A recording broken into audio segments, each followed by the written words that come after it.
Ahora vamos a hablar sobre la regulación muscular.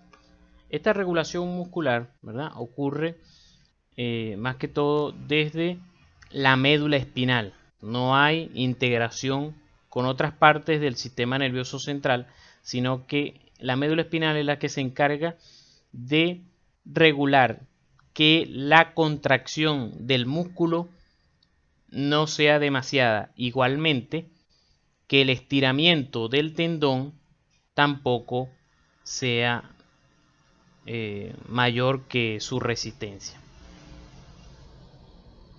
Entonces tenemos, ¿verdad? Aquí tenemos lo que llamamos la unión neuromuscular, que, ¿se acuerdan? La motoneurona inferior, ¿verdad? Va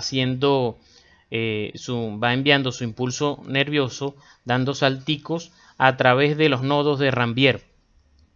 Este es una célula de Schwann, ¿verdad? Y entonces aquí llega el impulso nervioso finalmente.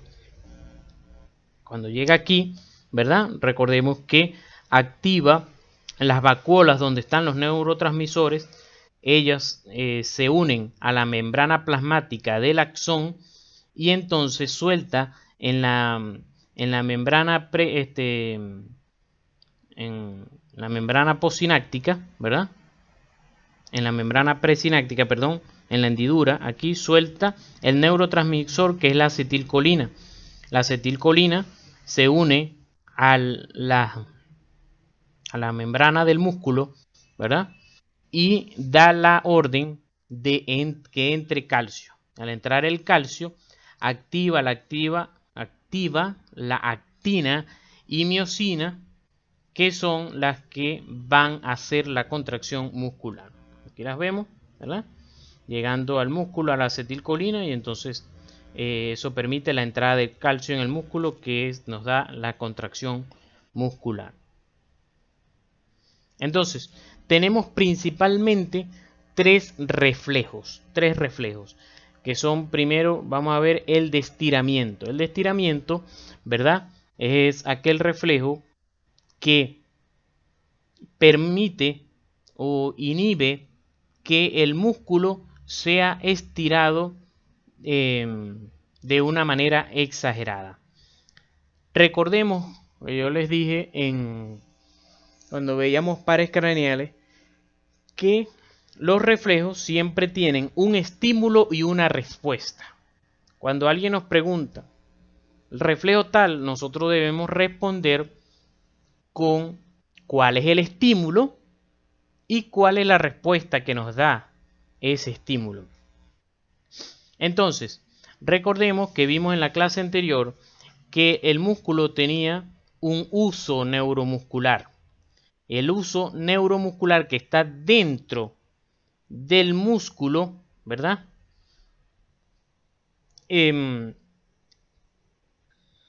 Vamos a decir que siente el estiramiento. Es decir, cuando nosotros hacemos, ¿verdad?, hacemos la percusión del ligamento rotuliano, ¿verdad? Cuando hacemos la percusión del ligamento rotuliano, esto hace que el músculo se estire. Que entonces se viene todo esto para acá y el músculo se estira. El uso neuromuscular que está aquí dentro capta ese movimiento de estiramiento. Él está pendiente de la longitud del músculo. Entonces, como está siendo estirado, él en ese momento envía la información por, obviamente, el asta posterior de la médula espinal, donde entra a la médula espinal y pasa de una vez la información al asta anterior de la médula espinal. Y el asta anterior, la motoneurona, que es la misma motoneurona inferior, sale por el asta anterior, ¿verdad?, por la raíz anterior de la médula, del nervio, sale y llega al músculo y lo contrae. ¿Para qué? Para evitar que sea estirado en demasía, pues. Entonces, el reflejo de estiramiento, el estímulo es un aumento de la longitud. Ese es el estímulo. Y la respuesta que nos da es la contracción del músculo. Aquí está el uso neuromuscular, que lo recordamos de la clase anterior. Aquí está otra vez, ¿verdad? Percutimos el ligamento rotuliano, eso estira el músculo, el uso neuromuscular capta ese estiramiento, entra en el asta posterior de la médula espinal y de aquí, de los núcleos posteriores, envían se llama una interneurona que hace sinapsis con la neurona anterior, con la motoneurona inferior, y sale por la raíz anterior y le dice al músculo contráete para evitar que haya un estiramiento demasiado. Entonces, fíjense que ustedes hacen esto y el paciente lo hace de una manera inconsciente. ¿Por qué? Porque esta vía que estamos viendo no llega a la corteza cerebral. El cerebro ni se da cuenta que eso sucedió. Se da cuenta porque siente en la piel que el martillo está percutiendo la piel, pero más nada. Él no puede hacer nada para evitar que eso suceda, porque esto lo hace la neurona sensitiva, ¿verdad? Que está recibiendo la información y se la envía de una vez a la motoneurona inferior. Igualmente, aquí está otro dibujito. A mí me gusta buscar varios dibujitos. Porque algunos estudiantes entienden con uno, otros entienden con otro. Y bueno, entonces, en este caso sucede lo mismo, solo que este dibujito está explicando también que además de decirle de que la neurona sensitiva le diga a la motoneurona inferior que contraiga el cuádriceps, también le dice a otras neuronas que se encargan de este músculo que es antagonista del cuádriceps. ¿Qué músculo es antagonista del cuádriceps? Lo que es el bíceps crural, los que están posteriores en el muslo, bíceps crural, semitendinoso y semimembranoso. Entonces, a esta le dice contráete para que no te sigan estirando. Y a esta le dice, mira, no te vayas a contraer. O sea, la inhibe, le hace un bloqueo, le hace una inhibición. No te vayas a contraer porque el cuádriceps es el que se va a contraer. Porque si se contraen los dos, ¿qué va a pasar? No va a haber ningún movimiento. Siempre que se le dice a un músculo que se contraiga, se le dice al músculo antagonista que no se vaya a contraer. Eso sucede siempre, también le pongo el ejemplo, con el bíceps y el tríceps. Cuando el bíceps tú lo vas a contraer, esa neurona también le está diciendo al tríceps que no se contraiga. Entonces aquí ellos están dentro, ¿verdad? Dentro del músculo, y entonces miden la longitud del músculo.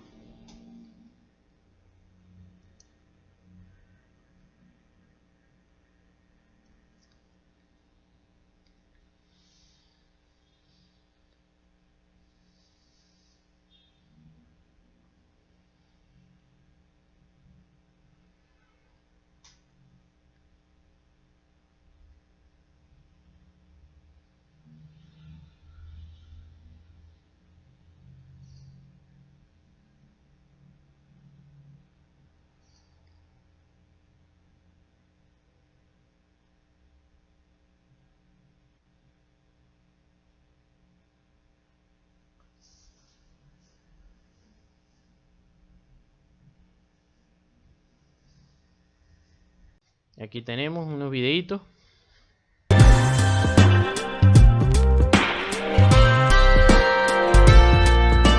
ven cómo se mueve? Hacer la percusión. Fuerza, nosotros exploramos el reflejo rotuliano. Esta es una maniobra que si ustedes no les sale, si ustedes hacen todo esto, ¿verdad? Hacen la percusión y no les sale, eso es porque el paciente, la persona que ustedes le están haciendo eso, está pendiente de su rodilla y de alguna manera hace un poquito de bloqueo en la médula espinal para que suceda, porque está pendiente de lo que está haciendo. Entonces, en este caso, esta es una maniobra, se le dice al paciente que haga esto para que él se entretenga haciendo eso. Y entonces se le olvide lo que le van a hacer en la rodilla y entonces permita que salga el reflejo de estiramiento. De la motoneurona superior de los músculos del brazo resulta desbordante y aumenta la excitabilidad de la motoneurona inferior sobre el tendón de Aquiles. Este también se puede La hacer en el maniobra también Aquiles. puede ser realizada con el paciente en decúbito ventral. Entonces ese es el reflejo de estiramiento. Tenemos el reflejo tendinoso, que es lo contrario. Si en aquel, ¿verdad?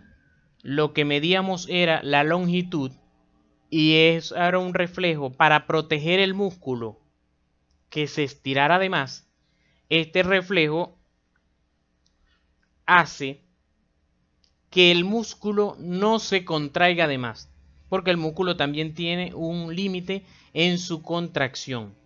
A ver, ahora, esto lo mide el órgano neurotendinoso de Golgi. El uso neurotendinoso de Golgi que está en el tendón. Fíjense que este no está en el músculo, sino está en el tendón.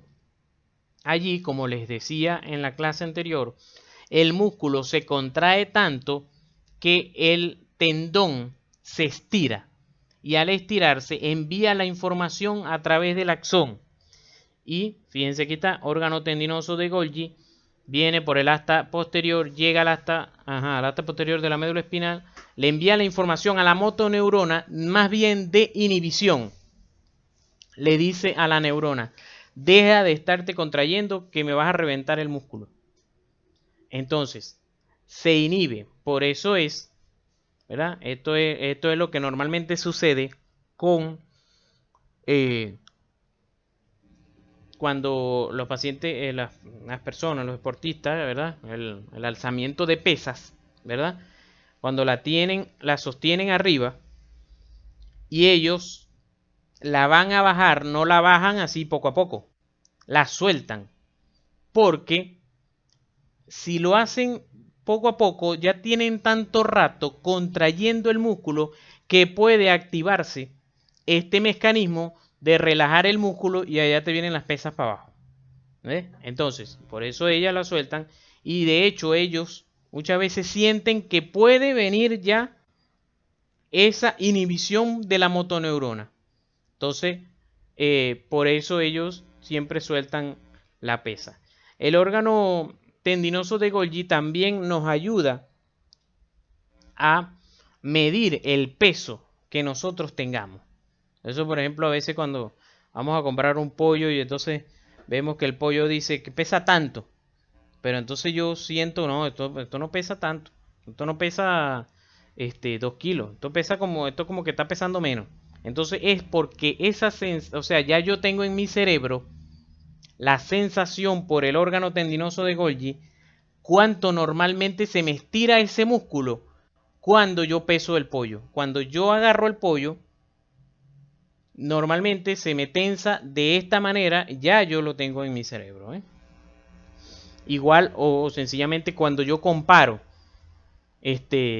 bueno, pues sigamos con el ejemplo del pollo, un pollo con el otro, ¿cuál pesa más? Aunque no me diga la etiqueta, yo siento a través del órgano tendinoso de Golgi el estiramiento del tendón, el que más se me estira, entonces obviamente que es el que pesa más.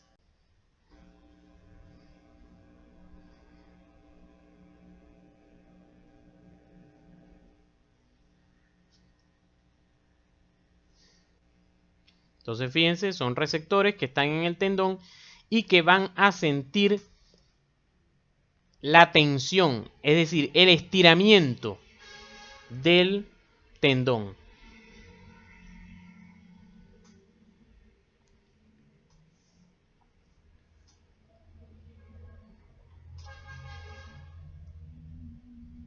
Mientras más se contraiga el músculo, obviamente más se va a estirar el tendón.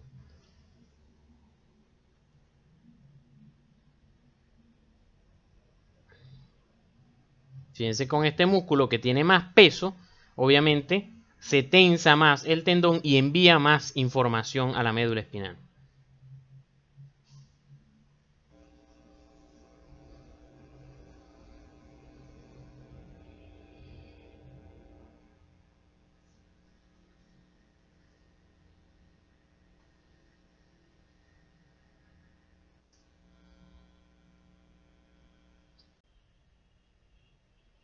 Ese es con el reflejo tendinoso. Entonces tenemos un uso neurotendinoso que el estímulo es tensión o estiramiento del tendón. ¿Se acuerdan lo que tuvieron conmigo en el curso de cardiovascular en Morfo 2? ¿Se acuerdan que les dije la diferencia entre presión y tensión? Que tensión habla de estiramiento de las arterias. En cambio, presión es la fuerza que ejerce la sangre al pasar a través de las arterias. O sea, la presión es la fuerza que lleva la sangre. La tensión es el nivel de estiramiento que hacen las arterias al abrirse paso por la presión de la sangre. Entonces, bueno, entonces, repito, aquí en este reflejo tendinoso tenemos que quien mide, ¿verdad? Quien es estimulado es el uso neurotendinoso. Es estimulado a través de la tensión del tendón y la respuesta es el relajamiento del músculo. La relajación del músculo, perdón. Dije relajamiento. Aunque a veces es aceptado, pero bueno. La relajación del músculo. Ese es el segundo reflejo. Vamos con el tercer reflejo y último. El tercer reflejo es un poquito complicado. Lo único es que hay que jugar con él y ya. Ustedes juegan con él, o sea, lo repasan, ya les queda en la mente. Es lo que se llama el reflejo de extensor cruzado. Este reflejo de extensor cruzado sucede cuando ustedes andan caminando en la playa, por ejemplo, ¿verdad? Y se encuentran con alguna botella o alguna piedra que genera un estímulo, ¿verdad? Doloroso. Entonces ustedes la pisan y ¿qué sucede? ¿Qué sucede en este momento sin ustedes reaccionar y pensar, bueno, ¿qué hago? No. ¿Qué va a pasar? Ustedes suben el pie. Para subir el pie, tengo que flexionar la rodilla. Pero yo necesito no caerme. Como necesito no caerme, entonces la otra pierna, la otra rodilla se debe mantener extendida. Recuerden que la extensión es la que me mantiene, es lo que me mantiene de pie. Entonces, se llama reflejo extensor cruzado porque este estímulo doloroso en un paso hace que se flexione la rodilla del mismo lado y se extienda la rodilla del otro lado. O en términos un poquito más médicos, el estímulo doloroso en el pie genera una respuesta de flexión ipsilateral. Eso quiere decir del mismo lado. Flexión ipsilateral de la rodilla y una extensión contralateral de la rodilla, es decir, del otro lado. Por eso se llama extensor cruzado, porque es la otra la que se va a extender. Entonces, fíjense cómo sucede esto. Sucede igualito. El estímulo doloroso en la planta del pie sube, ¿verdad? Por el nervio ciático, llega hasta nuestra médula espinal y en la médula espinal, ¿verdad? Esta señora se comunica con 4 neuronas a la vez. Le dice a este lado, pues, a este lado del cuerpo, al lado que se puyó, que se flexione para subir el pie. ¿Cómo hace eso? Bueno, para yo flexionar el pie, para yo flexionar la rodilla, ¿quién tengo que contraer? El bíceps crural, semitendinoso y semimembranoso, que son los músculos isquiotibiales o flexores de la rodilla, o también llamados en deporte los músculos de la corva. Se le dice a esos músculos que se contraigan para flexionar la rodilla. Entonces por eso ven que a esta neurona le dice que se contraiga, está continua, que se contraiga. Y le dice a la otra neurona, que es la del cuádriceps, no te vayas a contraer, porque si no, no vamos a ejecutar el movimiento y nos vamos a seguir puyando. Por otro lado, a la neurona contralateral, ¿verdad? A las neuronas contralaterales le dice lo contrario. Como necesitamos mantenernos de pie, necesitamos contraer el cuádriceps, entonces se le dice al cuádriceps que se contraiga y se le dice a los isquiotibiales o a los flexores de la rodilla, más bien que se relajen. Es decir, hay una inhibición del impulso nervioso. Entonces aquí ven lo mismo. Me puyo, sube por el nervio ciático, llega al asta posterior de la médula espinal, de aquí se reparte hacia las astas anteriores. La del mismo lado, la respuesta es flexión y la del otro lado, la respuesta es extensión. Aquí está, ya lo vimos aquí, como viene. Flexión de un lado, extensión del otro lado. Otra vez aquí, llegan las neuronas, extensión, bueno, flexión del mismo lado, extensión del otro lado. Entonces, de todas maneras, aquí tienen los reflejos, porque te dirán, profesor, pero ¿para qué yo necesito saber eso? Bueno, porque con esto, con los reflejos, tú evalúas la médula espinal. Siempre se lo he dicho a los estudiantes de medicina que todo esto que tú estás aprendiendo en morfofisiología, en anatomía, en fisiología, es para que finalmente cuando tú vas a examinar al paciente, sepas cómo él está por dentro. ¿Ves? Es decir, aquí tú estás viendo cómo funciona el cuerpo, ¿verdad? Por dentro y cómo se manifiesta afuera. En semiología, a partir del cuarto semestre, es al contrario. Tú vas a ver cómo funciona, cómo responde el cuerpo desde afuera, y entonces tú interpretas qué es lo que está ocurriendo adentro, pero eso lo haces a partir de tus conocimientos de anatomía y fisiología.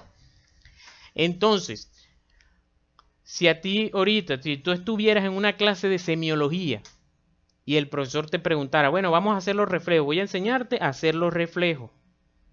El profesor primero te va a preguntar, ok, ya sabes hacer los reflejos, pero dime, ¿qué quiere decir cuando el reflejo no sale?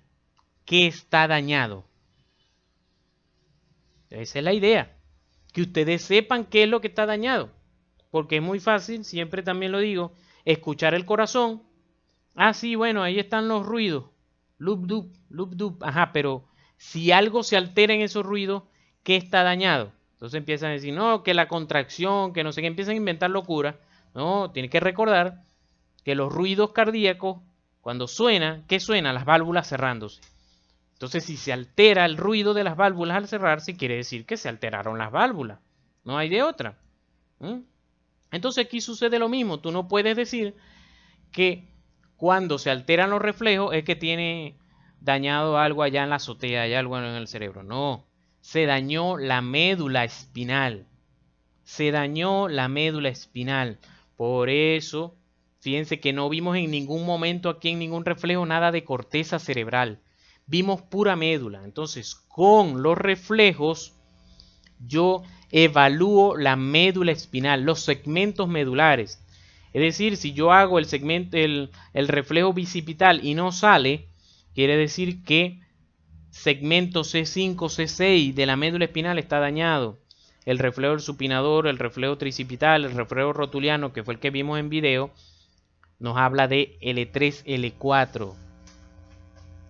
Pueden ser que estos estén dañados, estos dos de abajo estén dañados, pero los del miembro superior están buenos. Quiere decir que hay un daño de la médula espinal entre estos dos sitios, a nivel de la médula torácica, por ejemplo.